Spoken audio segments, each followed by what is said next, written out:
Hi guys, this is my review of the Olympus OM1N. Okay, let's start with a little historical reference. This was released, the original OM1 was released in 1972. They had been working on development for about 3 years, and head of the development team was Yoshihisa Maitani. He was also the one that did the pen series, and so he was keen to make a compact SLR in the days when SLRs were big and clunky. In 1959, Nikon made the F, and that slowly got photojournalists using SLRs instead of rangefinders, but they were big and clunky and heavy.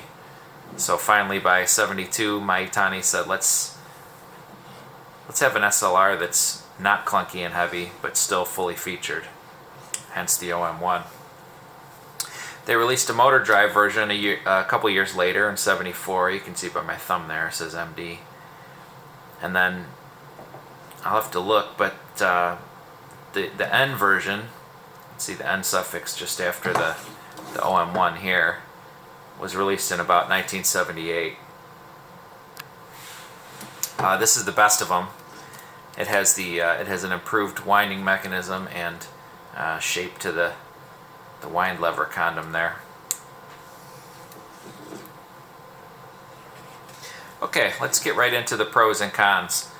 Pros, the first one we should note is that, of course, it takes the excellent Zuiko optics. These were world-class, still are.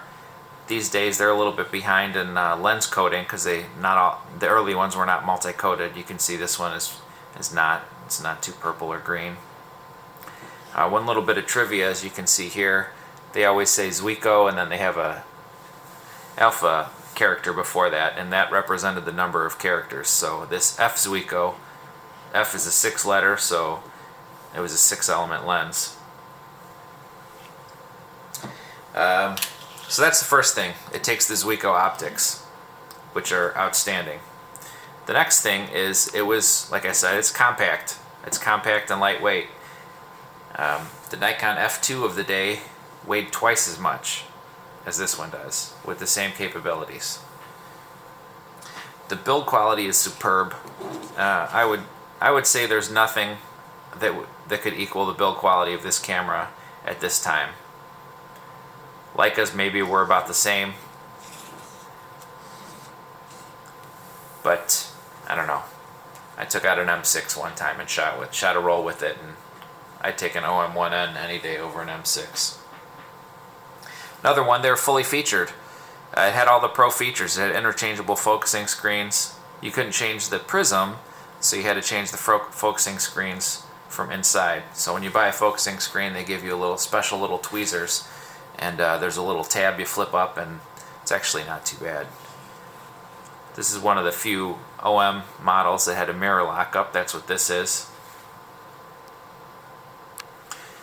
Self-timer, not strictly a pro feature, but handy. This is just the rewind switch here. Probably saved room by not putting it on the bottom. Now let's see. So mirror lockup, threaded for the cable release. Okay, next. The shutter and the mirror action on this are just really just awesome. I don't know if this will be captured too well on video, but just listen to this. Oh my God, that's so quiet and smooth. And if we take off the lens, lock up the mirror,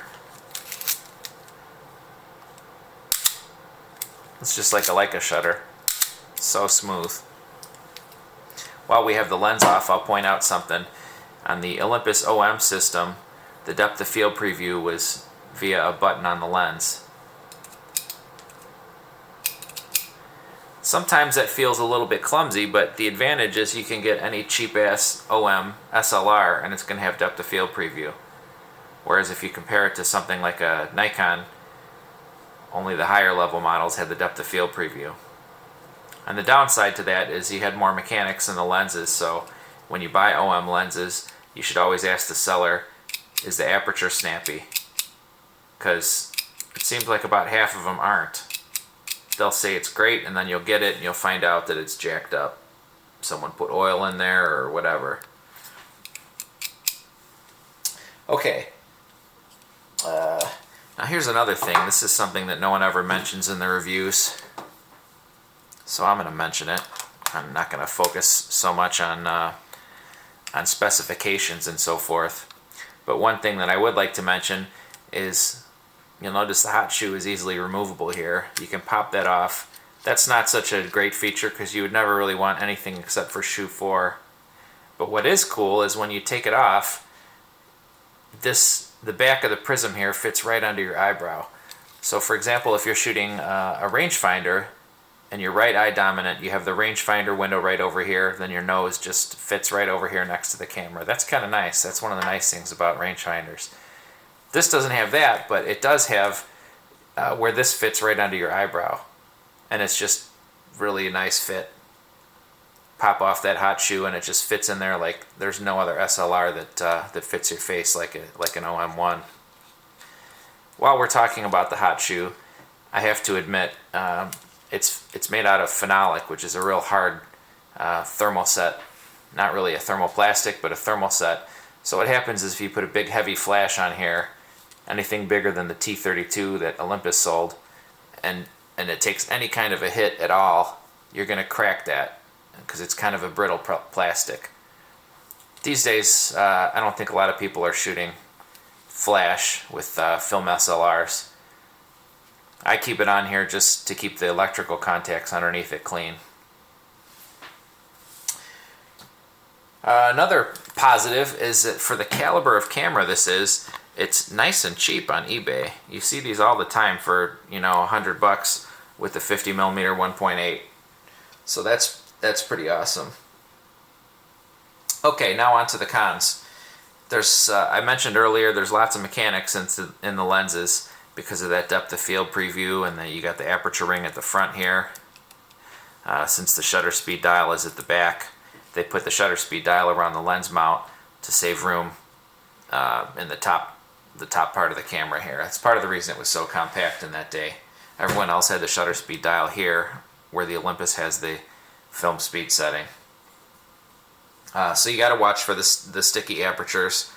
If you do end up with a lens that has that, you're going to have to send it out for cleaning or figure out how to take it apart yourself and clean it. I mentioned the fragile hot shoe. Just don't put heavy flashes on there. Plan on using, I've got a T20 Olympus for this, and it's fine. Just, you know, if the flash takes a hard hit, it's going to break that hot shoe. And it just cracks, it looks like crap, and it bothers you mentally. It'll still work, but they just were not at our current level of plastics in 1972 and 78. The first OMs, OM1s, had a little bit of a problem with the winding mechanism. It was something that they fixed with the ends. It also had a little bit of a sharper, it had sharp corners on this, the cap for the wind lever, whereas the end is more smoothed. So if you can get an N model, if you get a non-N model, check with the seller and make sure that that the winding mechanism is working fine.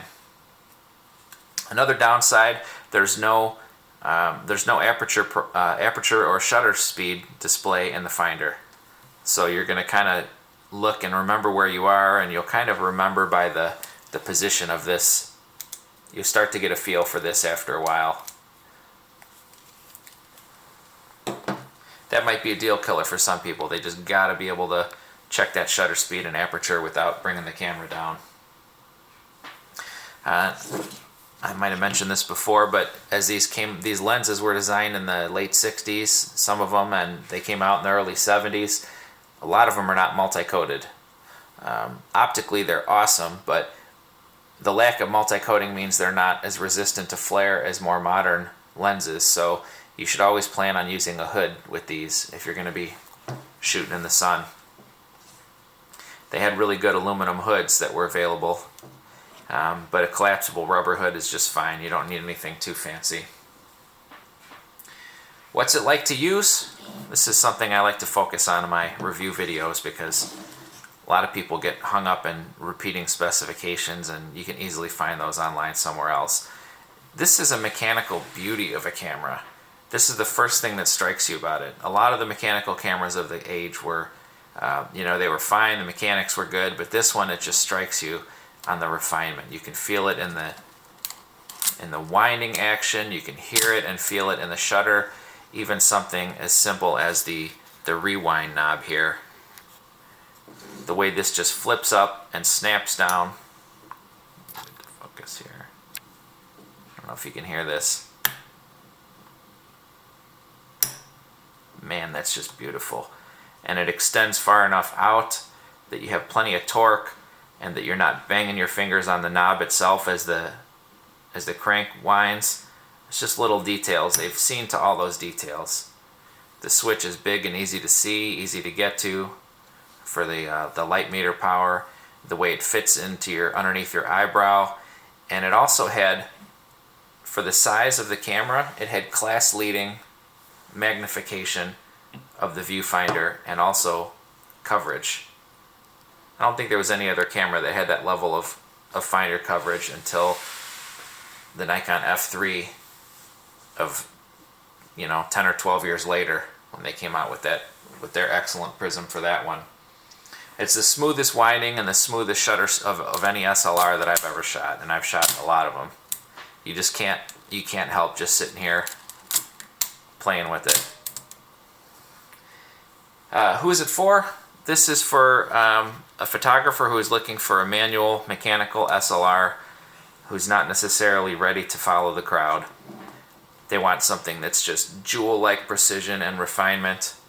I don't think there's anything like it as far as refinement goes in 1972. You got to be open-minded. You got to be not willing to follow the flock, and to some extent, you got to be willing to pay a little bit more for the lenses. They'll be more expensive than Canon FD or Minolta lenses, for example, about on par with the better Nikkor lenses. So anyway, I highly recommend this camera. Do look for the N model. If you don't get the N model, ask the seller to confirm that the winding mechanism is okay.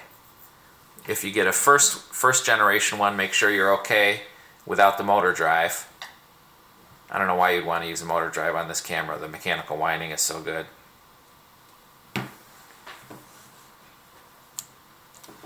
Probably my favorite camera right now.